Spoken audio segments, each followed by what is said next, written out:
O youtuber Felipe Bressanin Pereira, de 27 anos, conhecido como Felca, é o autor do vídeo Adultização, que denuncia casos de exposição e exploração de crianças e adolescentes nas plataformas digitais.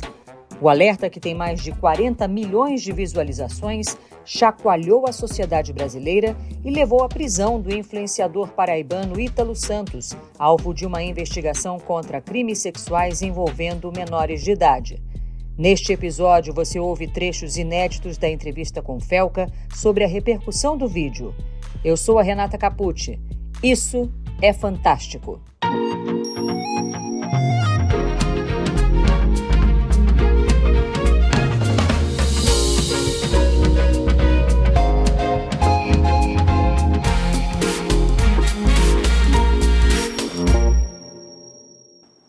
Felipe Bressanin é o nome do Felca, o jovem que chacoalhou o país essa semana.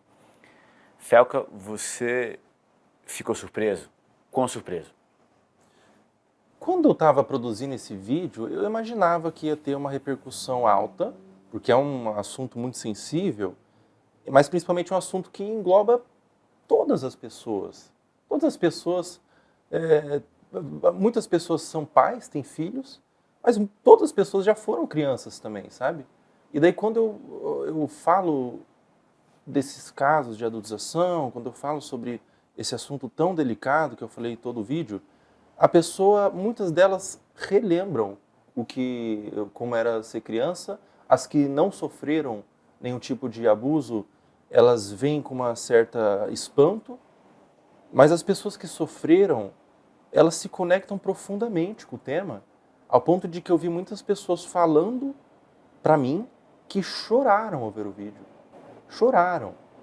Por exemplo, teve pessoas que sofreram abuso sexual na infância, ou mesmo na adolescência, ou já passou por um problema já foram adultizadas, e vieram falar comigo que a parte da psicóloga tocou essa pessoa de forma tão profunda e tão pessoal, que elas choraram, se sentiram consoladas, e muitas delas começaram a fazer terapia pela primeira vez. Isso é muito interessante, isso é um poder tão bacana assim, que a gente tem de poder ajudar, porque você perguntou o quão surpreso eu fiquei, mas só quero falar um pouquinho rapidinho sobre isso. Quando você sofre abuso sexual, existe muitas vezes uma vergonha, inclusive de contar para um terapeuta, um profissional, um psicólogo que trabalha com isso. Existe uma vergonha, você só quer enterrar. E não é o ideal. Não enterre. Entre nos braços de um profissional que vai estar capacitado para te acolher e fale do que você viveu, fale do que você passou.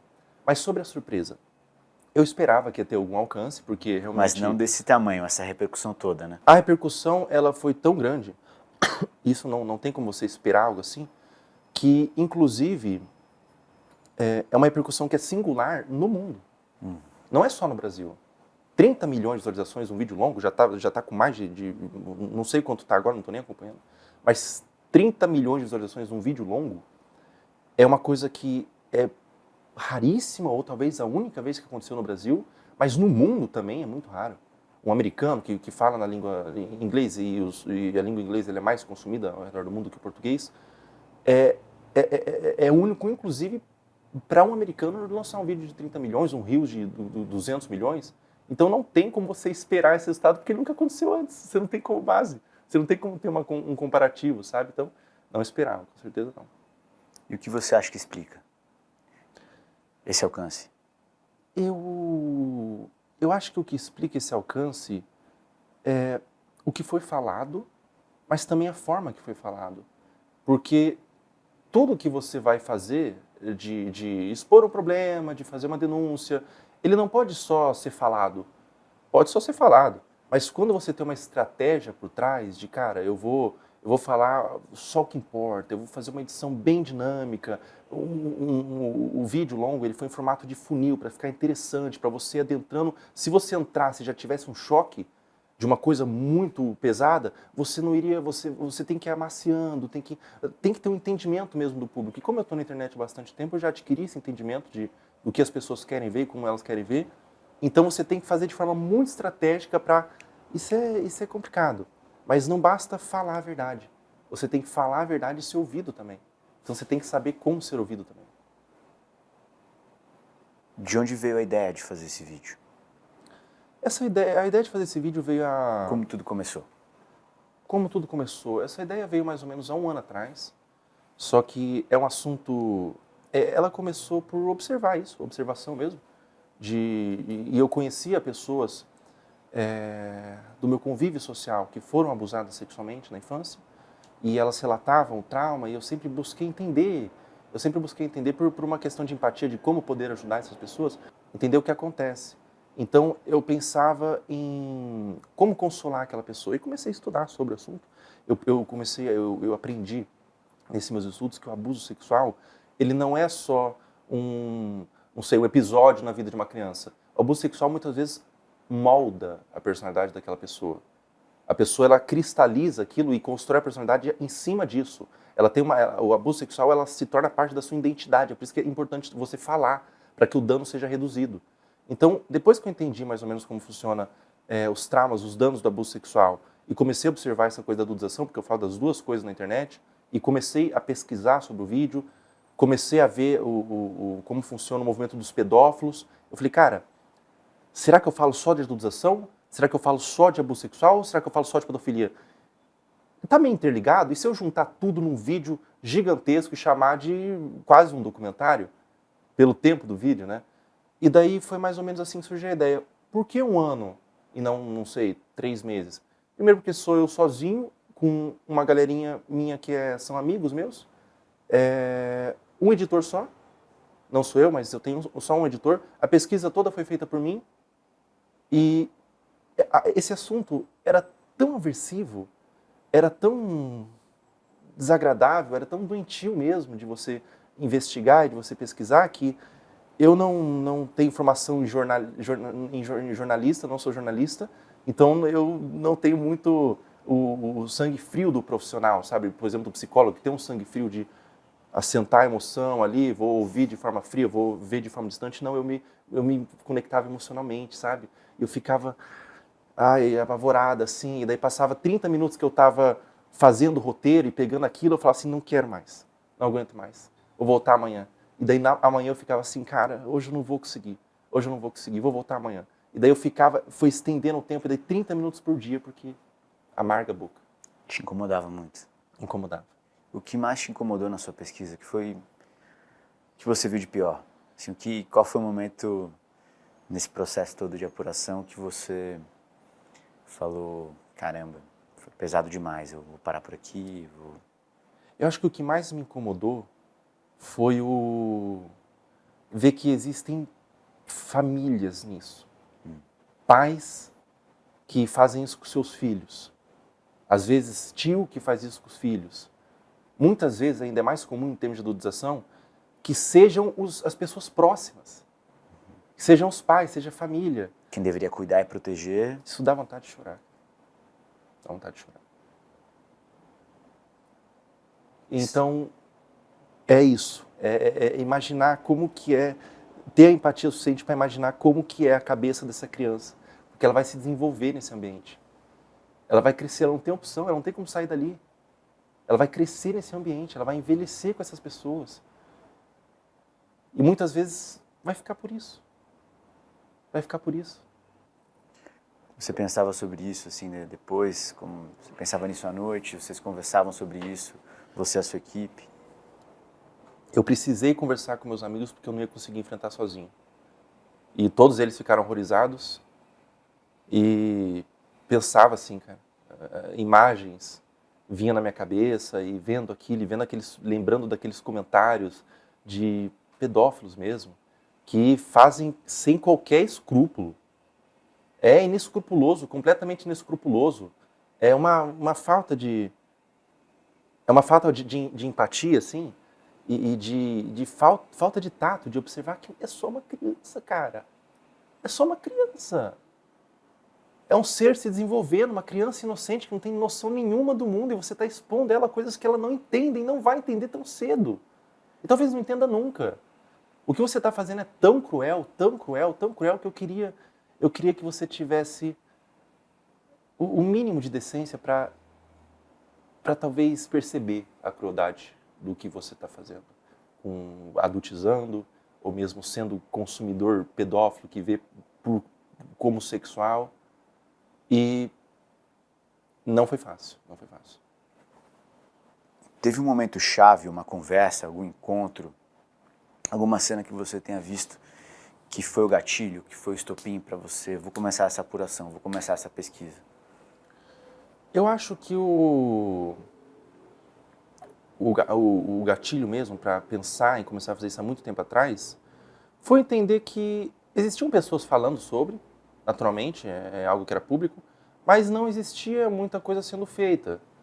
E como eu já tive impacto em outras coisas que eu fiz, eu fiquei, e outras coisas que eu achei que estava errado e falei e aconteceu uma mudança, eu comecei a pensar que eu estou nesse lugar, de poder ver uma coisa que não é tão legal, de que eu acho que não é tão legal, e falar sobre ela. Porque existem muitos influenciadores, e muitos influenciadores têm esse poder, só que preferem não exercê-lo. Eu tenho esse poder por ser influenciador, só que eu preferi exercer. Não tem muita... É só essa a diferença, né? Você faz vídeos que entretêm, vídeos que são engraçados, e você fala sobre as coisas que você acha que estão erradas. Você aponta, indica, você não tem medo de aconselhar, de sugerir. Como foi o processo de pesquisa? Ela levou 1 ano. Esse processo todo durou 1 ano? Durou 1 ano. Tá. Ela foi meio ramificada, assim. As ideias do que fazer, elas surgiram com o tempo, enquanto eu estava construindo o vídeo. Por exemplo, aquele momento que eu sei da facilidade que é criar uma conta, e por observação desse movimento que eles faziam, e como isso acontecia, por que eu percebi isso? Porque enquanto eu estava pesquisando, eu terminava o meu trabalho, eu ia sair, eu parei de fazer roteiro, vou descansar, puxei a rede social para ver e começava a vir vídeos de crianças. Caramba, porque eu estava pesquisando esse conteúdo, começou a aparecer. Eu falei, peraí, se eu criar uma conta do zero e tentar ver o quão rápido é? Eu descobri que é 5 minutos, para você, menos. 2 minutos de pesquisa, um pedófilo começa a conduzir o algoritmo dele para aparecer só criança no perfil dele. E daí eu quando percebi, isso aí foi uma experiência mesmo que eu tive, não foi uma ideia que eu tinha antes. Eu pensei só em falar de adultização, mas foi uma experiência que eu tive de acontecer isso comigo, e eu falei assim, tá, então eu vou mostrar não só a adultização, mas como é fácil você chegar nesse conteúdo e conduzir a sua rede social para ter esse conteúdo. E o quão perigoso é isso. O quão perigoso é isso. E daí foi aí que eu fiz o apelo para as redes sociais de mudança do algoritmo. Porque é possível. É possível. Se as pessoas cobrarem, entenderam que está errado, algumas redes sociais, inclusive, vieram falar comigo. Ah, é mesmo? Vieram falar comigo. Grandes empresas de tecnologia. Grandes empresas. E as redes sociais têm esse entendimento. Existe a possibilidade de uma mudança? Sim, eu acredito nisso. Se eu não acreditasse, eu não faria. É interessante porque você está presente nessas plataformas. Seu trabalho é nessas plataformas. Você está ali fazendo conteúdo, né? E você poderia ter sido retaliado, né, por exemplo. E não foi o caso, pelo menos, nessa empresa que você está citando, né? Pois é. Muitas empresas têm esse entendimento de... quero saber como me tornar mais responsável, sabe? E existia, sim, essa possibilidade, inclusive a gente considerou ela. É mesmo? A gente pensou que o vídeo ia ser derrubado. A gente pensou que o vídeo ia ficar no ar 1 dia. Daí a gente falou assim, a gente tem 1 dia para que as pessoas vejam e depois vai ser derrubado. Mas, graças a Deus, aí ficou no ar, está até hoje no ar. Se você quiser assistir, você consegue assistir hoje. Mas eu achei realmente que não ia ter como ficar no ar pelo assunto ser tão delicado. Claro, porque tem muita coisa naquele vídeo e haveria pano para manga para tentar derrubá-lo, né? Com certeza, com certeza. São palavras muito difíceis, é um esquema muito difícil que eu estou mostrando, são muitas pessoas que eu mostrei. Eu achei que tinha tudo para cair. Então, existem pais e mães que fazem com a intenção de mostrar a criança que é fofa dela brincando, mas existem pessoas que fazem e pedófilos que sabem o que buscar para chegar nessas mães que, de certa forma, só são responsáveis, mas não são maldosas. Mas existem mães que fazem com maldade mesmo, pais fazem com maldade, ou outras pessoas que fazem com maldade para chegar nos pedófilos, porque eles são visualizadores. E se são visualizadores, eles retornam monetizando, eles retornam dinheiro. Então é todo um esquema mesmo de ganância, de corrupção e de maldade humana. Você acha que pessoas treinadas ou jornalistas podem ter mais distanciamento, mas na verdade todas as apurações que a gente já fez no Fantástico sobre pornografia infantil, sobre pedofilia, sobre exploração sexual de crianças, todas elas cobram um preço alto da equipe, da saúde mental. Como é que você ficou? Eu fiquei abalado, cara. Eu fiquei sentido. Foram dias de certa forma, de trevas, dias de deserto ali. Foram dias cinzentos, assim, dias que, enquanto eu estava produzindo o vídeo ali, nos pontos finais, não tinha muita cor, assim, não tinha muita luz as coisas. O sentimento mesmo era que eu estava num lugar escuro e a sensação era que eu estava entrando num lamaçal, mas já que eu entrei nesse lamaçal, que pelo menos eu consiga tirar uma pedra de diamante desse lamaçal. A sensação foi essa. O que me moveu é, cara, talvez eu tenha que passar por essa escuridão, por esse lugar onde eu estou, para que outras pessoas futuramente não precisam passar. Então, esse é o trabalho mesmo do jornalista, inclusive, de trazer informação. E realmente imagino porque eu passei por isso, o quanto que causa um dano emocional mesmo, você tá vendo essas coisas. Como foi o dia da publicação? Narra pra gente um pouco a rotina, quando é que você viu os números subindo, como é que foi? Eu acordei... Você postou? Fala, conta como é que foi aquele dia, assim, narra pra gente um pouco. Eu acordei, como sempre, eu quando eu acordo tomo quase 1 litro de água, eu tomo muita água, eu sempre tenho que estar tomando água. Daí eu decidi que o vídeo seria postado hoje. Ah, você não tinha planejado isso? Não, foi o primeiro dos planejamentos. Eu decidi que o vídeo seria postado hoje. Mas chegou o dia inteiro e eu falei, cara, talvez eu precise de uma estratégia melhor. Talvez é pouco, talvez o vídeo vai cair. Eu tinha essa preocupação, sabendo de postar. Ou talvez não chegue tão longe. Eu quero que chegue, mas será que chega? E daí tinha outros assuntos girando no momento. Eu tenho que postar num momento de gap, onde não tem outros assuntos relevantes sendo falados, para esse ser mais falado e esse causar mudança maior. Foi tudo pensado. Então chegou hoje, eu sou um cara que penso muito, tudo que eu faço eu penso muito, assim, eu sou muito, bem pouco impulsivo, sabe? E daí passou o dia inteiro e eu decidi que aquele dia não era o melhor. Daí chegou no dia seguinte. O vídeo já estava pronto ali? Já estava pronto. Tá, no forno, aprovado, você já tinha assistido? Aprovados, todo mundo já aprovou, todo mundo já assistiu, meus amigos, tudo mais, o editor.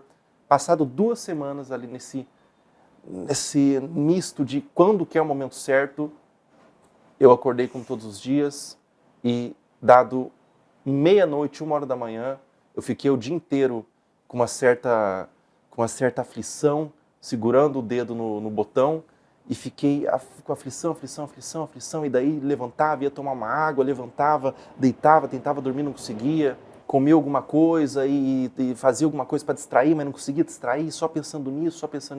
Quando deu 1h da manhã, eu estava sozinho, criei coragem, apertei o botão, e daí depois daquilo, caramba, tudo mudou. Tudo mudou pro assunto e também para mim, não tem como fugir, né? E aí, você apertou Enter 1h da manhã e o que você fez? Assim que eu apertei Enter, eu fui dormir. E no outro dia, quando eu acordei, tinha mais ou menos 4 milhões de visualizações. Já era um recorde para você? Já era um recorde, né? Já era um recorde. Né? Sim, eu já postei vídeos com milhões de visualizações, mas nesse nível de crescimento, não. Eu vi que o vídeo estava no ar, chequei que o vídeo estava no ar e fui fazer minhas coisas. Esqueci, deixei lá. Foi passando-se o tempo, foi crescendo de forma insana, como eu nunca vi na internet, não só para mim, mas para a internet brasileira, eu nunca vi esse crescimento, de verdade. E daí começou a mudar muita coisa, começou meu WhatsApp, meu Instagram, minhas redes sociais serem enxurradas de mensagem. E daí começa as pessoas que faziam aquilo começam a ter também aquela consequência, e daí eu começo a ver a mudança, eu começo a ver as pessoas cobrando nas redes sociais e começo a ver que talvez eu fui bem sucedido em causar uma mudança mesmo, e que era o que eu mais queria. é pela causa, sabe? De tô vendo que tá errado, tem que mudar. E daí talvez está acontecendo, ainda estamos nesse, ainda vamos ver o que vai acontecer aí em termos de internet, de algoritmo, de pessoas que faziam isso serem punidas. Ainda tem muito para se desenrolar, é muito recente tudo. Você recebeu mensagens de mães e pais naquele momento? Eu recebi muitas mensagens de mães falando, isso aí foi muito importante para mim, falando assim, Felca, eu fazia conteúdo com as minhas filhas. E para mim era inocente, eu fazia, elas que pediam para fazer dancinha e tudo mais, e quando eu vi seu vídeo, eu tirei elas da internet, eu não deixo mais elas produzir conteúdo para a internet pela proteção delas. Isso é muito importante, porque para mim criança não tem que estar produzindo conteúdo para a internet. Internet é um ambiente de adulto, para adultos. A criança, se for consumir, com uma supervisão dos pais, mas se não conseguir supervisão, corta, não consome. É um ambiente que, do mesmo jeito que ela está vendo uma animação, pula dois passos, ela está vendo uma coisa terrível que não era para ela ver. É um ambiente de certa insegurança. A gente está tentando lidar com a internet. Imagina uma criança. Isso não só em termos de perigos da rede social e como ela pode ter acesso a pedófilos nesse meio, mas uma coisa que eu não falei em nenhum lugar, não falei no vídeo também, é como a neuroplasticidade da criança e o ciclo de dopamina, eles alteram. A gente tá criando cada vez mais pessoas com uma certa hiperatividade, porque você fica acostumado a ter aquele consumo rápido e aquele ganho rápido, aquele prazer, é quase uma roleta. É quase uma roleta, principalmente o feed infinito, né? É quase uma roleta. Então você tem que pensar mais ou menos como você pensa no álcool. Eu vou usar quando meu cérebro já estiver formado. A psicóloga recomenda uma certa idade, se não me engano é 12 anos, após 12 anos com supervisão, mas produzir não. Muitos pais e mães mandaram mensagem falando que não vai mais produzir conteúdo com os filhos. Muitas pessoas que foram abusadas sexualmente mandaram mensagem agradecendo o consolo e falando que vai começar a fazer terapia e tudo mais. Muitas pessoas começaram a entender o que está acontecendo e começaram a ter esse entendimento. Então, foram muitas coisas que aconteceram, assim. Teve uma pessoa que chegou para mim pessoalmente. Eu estava fora de casa, ela chegou pessoalmente e falou, Felca, ela era uma produtora de conteúdo também, mas ela era uma adulta, produtora de conteúdo adulto. Ela falou assim, mas Felca, eu quero falar sobre esse vídeo. E ela estava normal, assim, um pouco tímida de falar comigo. Ela falou, Felca, eu quero falar sobre adultização, mas eu tenho medo de perder engajamento. Que é um medo que a pessoa pode ter. E daí eu cheguei nela, Por achar que o assunto não é pop, ou por achar... Por achar que a rede social pode limitar, porque Entendi. é um assunto delicado, por achar que não é bom falar, que a rede social pode ter um corte de alcance. Ela falou, tenho medo de perder engajamento, o que eu faço? Porque no fundo você está atacando o ambiente onde você está. Sim, Claro. exatamente. Eu tenho medo de perder engajamento, o que eu faço? Eu cheguei nela e falei assim, você não tem que pensar em engajamento. Esse assunto é importante por si só. Você tem que pensar que se uma pessoa que viu o seu vídeo sequer foi consolada, ajudada, ou futuramente... E ela falou, inclusive, que ela tinha sido adultizada. Ela falou que ela tinha sofrido isso na infância. E daí eu peguei e falei assim, se você fizer esse vídeo, e você, com esse vídeo, evitar que uma pessoa sequer, para que ela não passe pelo que você passou, já valeu a pena. E nessa hora ela começou a chorar. Ela começou a chorar. Eu abracei ela e falei assim, sinto muito pelo que você passou. Então, é muito sobre isso. Tem coisas que são tão importantes que você não consegue pensar em você só.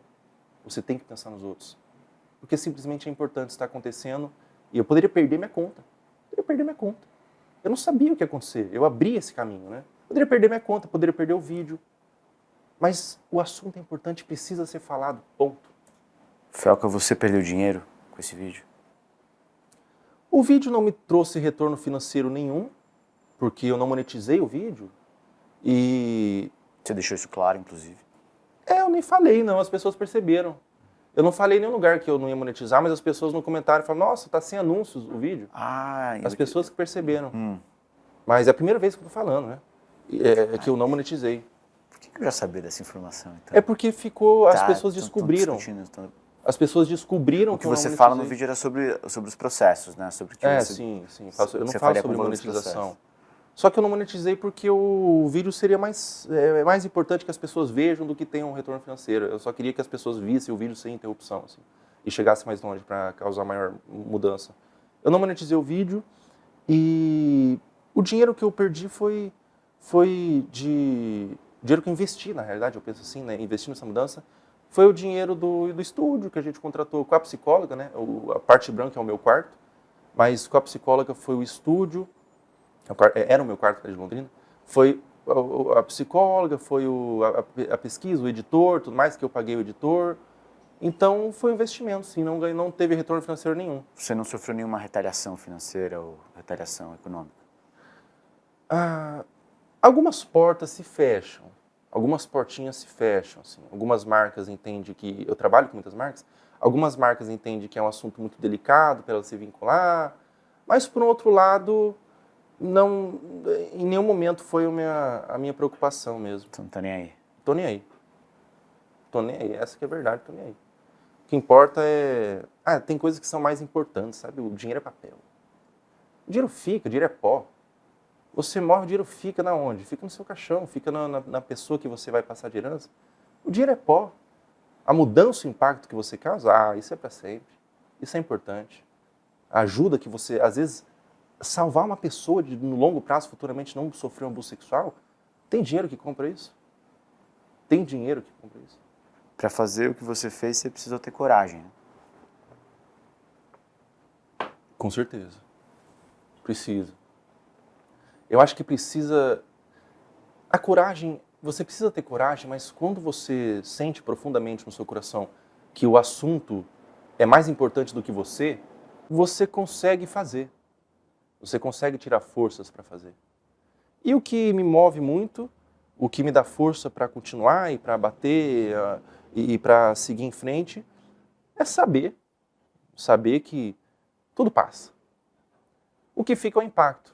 O que fica é o que você gerou de positivo. Mas tudo passa. A própria vida da gente passa. E eu tenho muito essa noção de que, enquanto eu estou vivo, eu quero fazer o melhor que eu posso com a minha vida. Tem um filme de filosofia lindíssimo que chama Homem-Aranha, que o tio Ben ele fala assim, com grandes poderes e grandes responsabilidades. Então, eu quero usar o poder que eu adquiri, que foi me dado através de ser um influenciador, com responsabilidade, para ajudar o próximo. Porque de influenciador para subtrair já tem tanto. É tão bacana a gente poder levantar, incentivar isso. Se você é um influenciador, some. Use o lugar que você está, o poder que você tem para somar, para ajudar a sociedade. Você tem um lugar muito privilegiado onde você pode falar e ser ouvido. Então fale coisas boas. Felca, você foi ameaçado. Como? Que tipo de ameaça você sofreu? Eu sofri algumas ameaças de morte. Algumas ameaças de morte. Algumas ameaças de morte, vêm através de todo lugar. Mensagens. Telefonemas. Descreve pra gente como foram essas ameaças, se você puder. São mensagens, eu posso falar. São mensagens onde a pessoa faz uma... Ela faz uma fala de forma bem violenta, onde ela fala que vai me achar e vai me encontrar e o que eu estou fazendo não devia estar sendo feito e vai me matar. As pessoas do meu convívio sofreram ameaça de morte. As pessoas da sua equipe, da sua As pessoas família. da minha equipe sofreram ameaça de morte. Na internet também? Na internet, tudo na internet. E, mensagens por escrito, DMs, como vieram? São mensagens por escrito. Na maioria das partes são mensagens por escrito, e-mail, que encontra o e-mail, encontra a rede social da pessoa. No telefone também? No telefone, no WhatsApp. Também no WhatsApp? No WhatsApp também. Tem em todo lugar. O meu WhatsApp hoje está rodeado de mensagens de pessoas que eu não conheço. Então eu não sei, o número é vazado. Inclusive a psicóloga sofreu ameaça de morte. A psicóloga que eu trouxe para falar no vídeo, ela sofreu ameaça de morte. Me fala sobre o teor dessas ameaças, o que elas dizem em geral. Se quiser pegar uma delas, não aqui, mas lembrar uma delas, assim, o que dizem essas ameaças? Elas falam que tem muitos xingamentos e elas são um pouco superficiais, elas não dão muito informações da motivação da pessoa. Então eu não consigo saber se é um pedófilo de fato, ou se é uma pessoa que se sente profundamente ofendida por eu estar falando sobre algo que ele que é a pedofilia, ou se são pessoas do meio das pessoas que eu denunciei, talvez, não tem como saber, porque eles não vão se apresentar. É só algo tipo, vou tentar lembrar de uma, você é um merda e eu vou encontrar você na rua e vou te matar, você vai morrer. E daí eles descrevem, eu vou enfiar uma faca no seu coração, vou te dar um tiro na sua cabeça quando você estiver saindo. Ameaças de morte. Essas mensagens te abalam? Não. Sinceramente, não. Porque essa não é a primeira vez que você recebe ameaças, né? Não é a primeira vez e eu mantenho a cautela, mas eu estou fazendo algo que é mais importante do que eu. Desculpa aí, não vou conseguir parar. Você já sofreu ameaças antes, quando você criticou as bets, por exemplo. Você Sim. também recebeu ameaças. Eu critiquei as bets no Brasil, né? E critiquei os influenciadores que divulgam bets, e critiquei como está sendo feitas as propagandas de bets e tudo mais. Sofri ameaças de morte, sim, naquela ocasião. E muitas portas fechadas também, alguns lugares que eu não posso mais entrar, porque aqui a gente faz essas coisas, então você não é mais bem-vindo. Empresas, por exemplo, canais. Empresas, canais, programas, onde eu não posso mais entrar porque eu não sou mais da laia, eu nunca fui, né? Mas agora me posicionei não sendo da laia deles. E eles fecham as portas para mim, mas não perco nada também. E o que te dá tranquilidade é que você sente que está fazendo o que é certo? Com certeza. Eu acho que quem tem que sofrer, quem tem que ter medo, quem tem que ficar sem dormir, são pessoas que são os pedófilos. Na outra crítica que eu fiz, são as pessoas que divulgam a bet, a torta e a direita, sem regulação, sem nada, sem toda uma casa ilegal, furada, que scam, golpe, não paga nada, e a pessoa divulga mesmo assim. Propagandas super viciantes e o jogo mesmo sendo super viciante. Quem tem que ter medo é quem está fazendo coisa errada. Eu não tenho que ter medo. Estou fazendo a coisa certa, eu durmo tranquilamente. Hoje eu durmo que nem um anjo. Você é jovem. De onde vem essa consciência? E essa maturidade, essa coragem de pensamento, né? Eu leio bastante. Acho que isso com certeza influencia. Eu leio bastante filosofia. Eu sempre leio. Todos os dias eu leio. E leio bastante, eu gosto também de pincelar um pouco nas minhas leituras sobre estoicismo, praticar o memento mori, eu pratico o memento mori, que é lembrar-se da morte, né? Lembrar-se que a gente vai morrer, lembrar-se que tudo acaba, o que fica são as coisas boas que a gente fez. O dinheiro não é tão importante quanto você pensa, as suas roupas, a sua casa, o seu carro não é tão importante quanto você pensa, você está com uma pessoa que você ama muito, essa pessoa também vai partir um dia. E daí eu faço um exercício que eu faço quase todos os dias, não estou brincando. Eu olho pela janela e olho todos os carros e todos os prédios e tento imaginar o que vai ser daqui 100 anos. E sabe a minha conclusão que eu chego na minha imaginação? Todos, inclusive eu, terão sido trocados por outros. Todos que estão ali. Então, essa consciência de entender que nada é tão importante assim. Claro que o medo existe, porque é um sistema de proteção e sobrevivência, mas as coisas passam, sabe? Isso aqui que a gente está vivendo, que eu estou vivendo, vai passar também. O que fica é as pessoas que eu toquei, as pessoas que eu consolei, as pessoas que foram ajudadas, as pessoas que começaram a fazer terapia, as pessoas que foram mudadas, as pessoas que não vão mais adultizar e as pessoas que não serão mais adultizadas. O impacto. E o que te aflige? O que te preocupa? Quando você perde o sono, o que é? Que te incomoda? O que me incomoda, eu raramente perco o sono, mas o que me incomoda é as pessoas que algumas pessoas, elas me deixam um pouco pensativos se eu sou realmente uma pessoa capaz de falar. Porque existem pessoas que desvirtuam de forma tão grotesca o que eu tentei fazer, o que eu tentei falar, que eu falo, talvez eu não sou muito bem compreendido, talvez eu não fiz me compreender. Porque a palavra não é só o que a pessoa entende, é a pessoa que fala também, que tem que ser entendível. Então, elas me desafiam. De caramba, eu achei que eu tinha deixado super simples. Eu achei que eu tinha focado no que importa, focado no que é interessante, na causa, nos crimes que estão sendo cometidos, mas as pessoas elas tentam inventar o absurdo para tentar me descredibilizar e tentar diminuir a minha potência. Isso me dá uma certa, não tira o meu sono, mas dá uma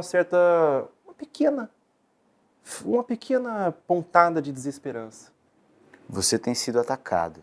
Tem gente que diz que o pedófilo é você. Tem postagens falando, atacando a sua imagem. Como você lida com isso? Como você se sente? Eu acho que você...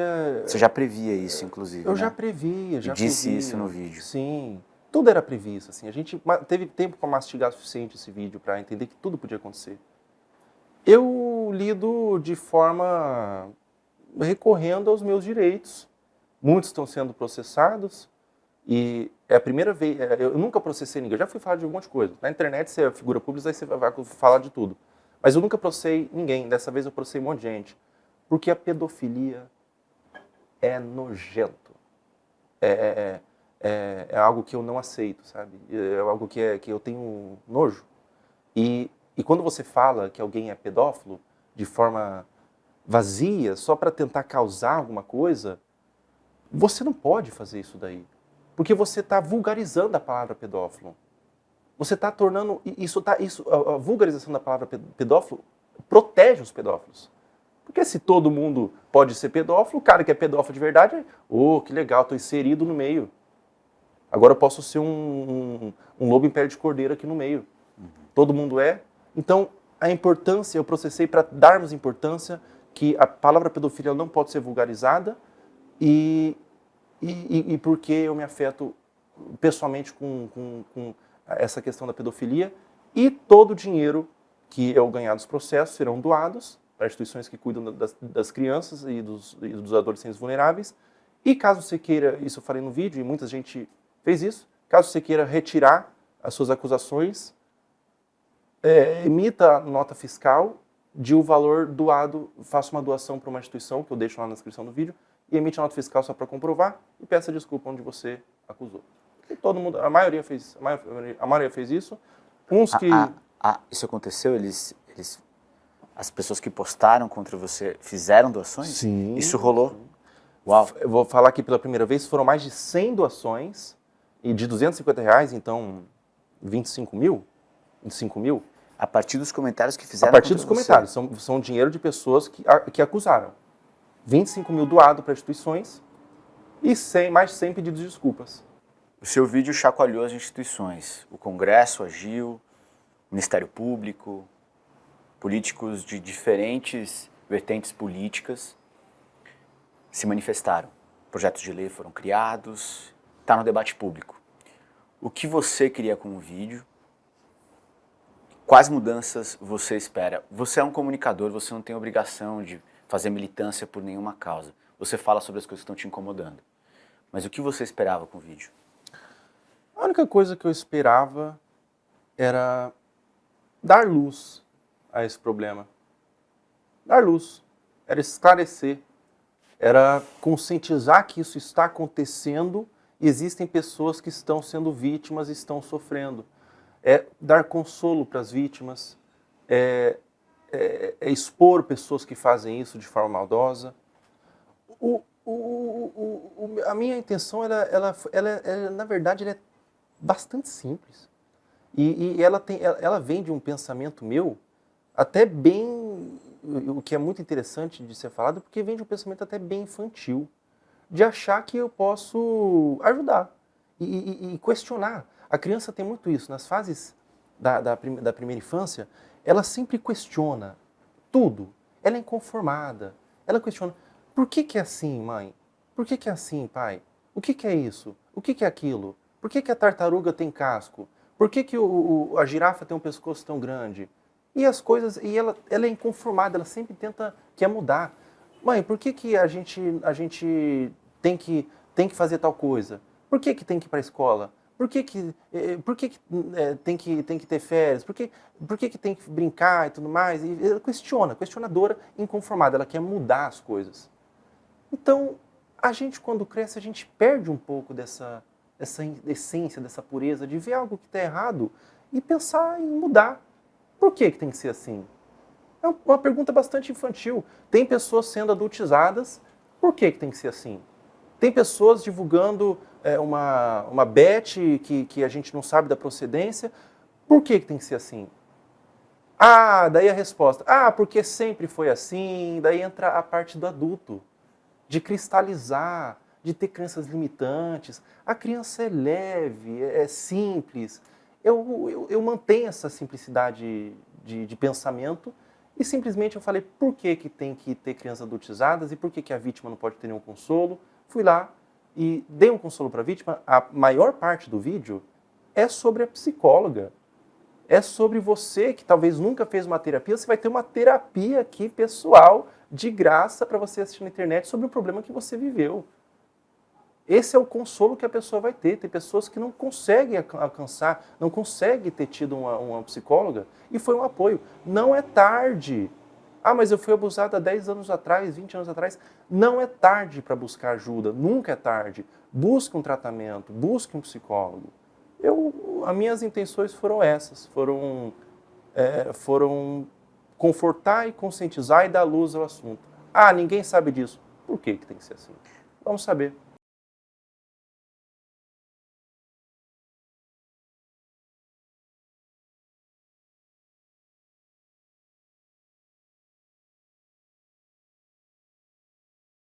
Você trouxe a informação, você como comunicador falou aquilo que você acha que está errado e a sociedade que lide com isso. Trouxe informação. É isso mesmo, eu trouxe informação. Você não queria regulamentação da internet, não queria um projeto de lei esse ou aquele, você queria falar aquilo que você acha que está errado. Eu queria trazer informação, eu queria dar luz a esse problema, até porque eu nem imaginaria que ia chegar nesse ponto, sabe? Então, assim, dar informação, mostrar o que está acontecendo, e puxar para as pessoas de protejam seus filhos, protejam suas crianças, se proteja, saiba como denunciar. Tem várias formas, tem o Disque 100, e trouxe também o que é muito importante, muito legal, né? as instituições. As instituições. Olha, essas instituições aqui são idôneas e cuidam de crianças. Doe, ajude. E você que foi abusada, você não está sozinha. Você não está sozinha. São milhões de pessoas que passam por isso. 1 a cada 8 pessoas são abusadas antes dos 8 anos. Isso é um dado. É muita gente. É um problema gigantesco. O abuso é um trauma que a pessoa vai carregar para a vida inteira. Eu quis dar luz ao problema, eu quis mostrar o que está acontecendo. Eu quis pedir para as pessoas que elas doassem, ajudassem e ensinar a como denunciar também. O debate está colocado. Você tem uma posição sobre a regulamentação das redes e você abre essa posição atualmente? Sobre a regulamentação das redes, é algo que está sendo votado na Câmara e no Senado, e eu acho que eu deixo para a Câmara e no Senado a votação. Eu acho que o meu papel ele foi feito de trazer a conscientização. A minha preocupação era essa, era conscientizar, era trazer luz, era trazer a verdade do que estava acontecendo.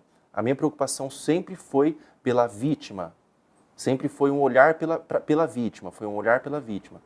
O que tange a Câmara e o Senado, a gente deixa para a Câmara e o Senado. O que você quer que mude esse algoritmo, né? Que a tecnologia tem uma mudança.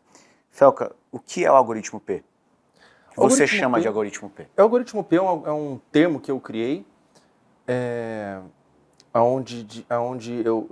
basicamente algoritmo pedófilo, é a sigla para pedófilo. E é um algoritmo que quando você consome muito esse conteúdo de criança, e o pedófilo vai fazer esse movimento natural, nem que ninguém ensine a ele, porque simplesmente vem dessa coisa que ele tem, da pedofilia, ele vai atrás disso naturalmente, e daí você condiciona o seu algoritmo para ficar numa grande malha de um caldo onde vários conteúdos de mesmo teor são colocados na sua rede social e às vezes alguns conteúdos que não necessariamente foram feitos com pensamentos maliciosos, mas entram nesse algoritmo. Então, eu expliquei tintim por tintim o que acontece e da forma, na prática, o que acontece e como as redes sociais podem agir em cima disso de não acontecer mais. Eu já mudei um algoritmo do TikTok um tempo atrás, que era as lives de NPC.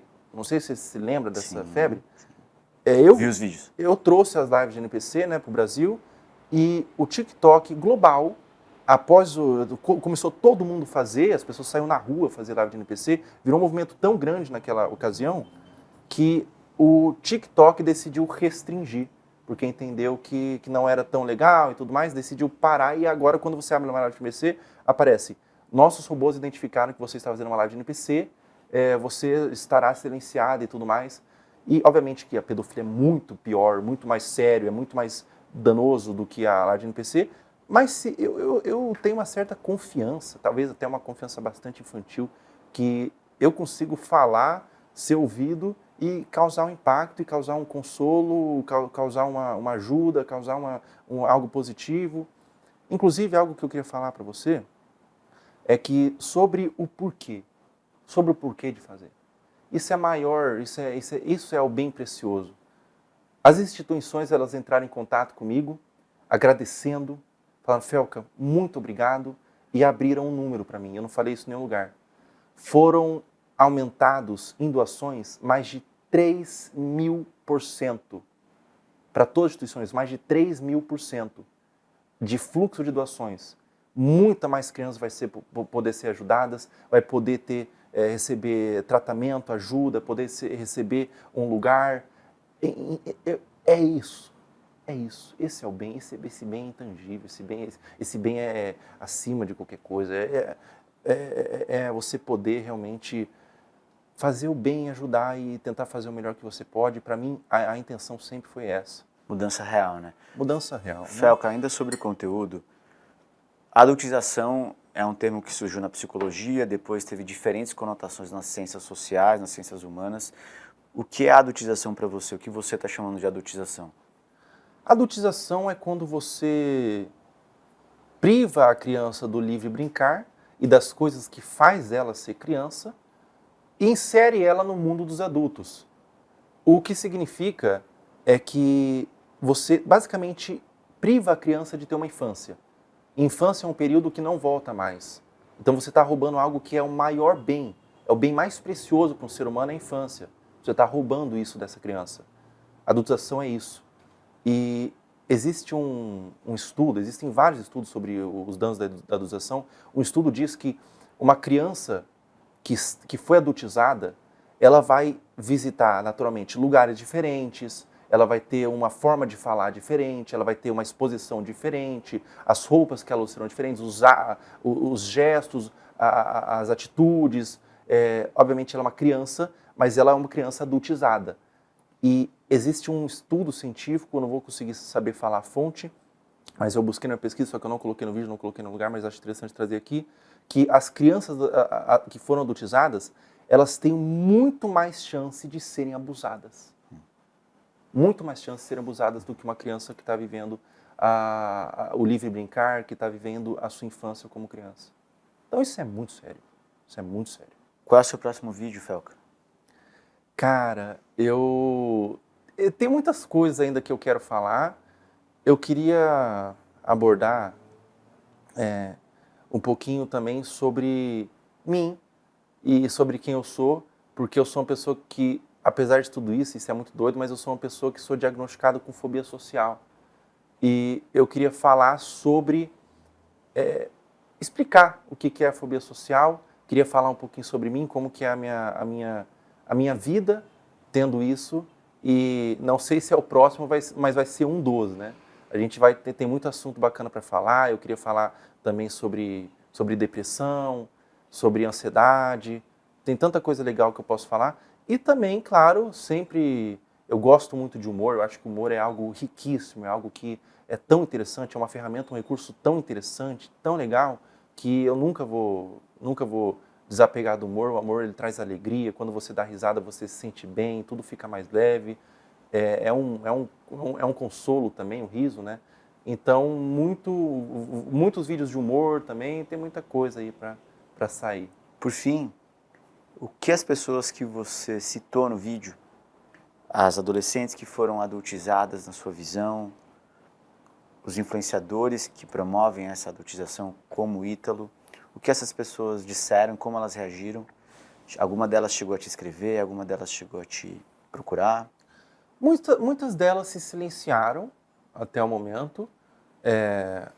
Muitas delas, por ter perdido a rede social, talvez não conseguiram falar, porque não tem o veículo que tinha, ou não tem interesse de falar.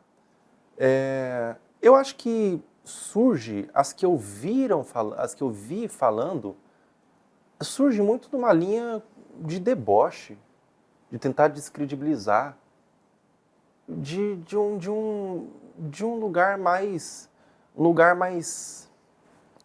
assim, de eu não vou falar sobre mim, sobre o que eu estou vivendo, eu vou falar sobre você, eu vou tentar, eu vou tentar descredibilizar o que você deu luz para que você ter dado luz não tenha mais tanto, uma estratégia assim bastante enfadonha, as coisas que eu vi assim, mas Atacam o mensageiro, não a mensagem, né? Exatamente, perfeito. Eles tipo atacam o Ítalo. mensageiro.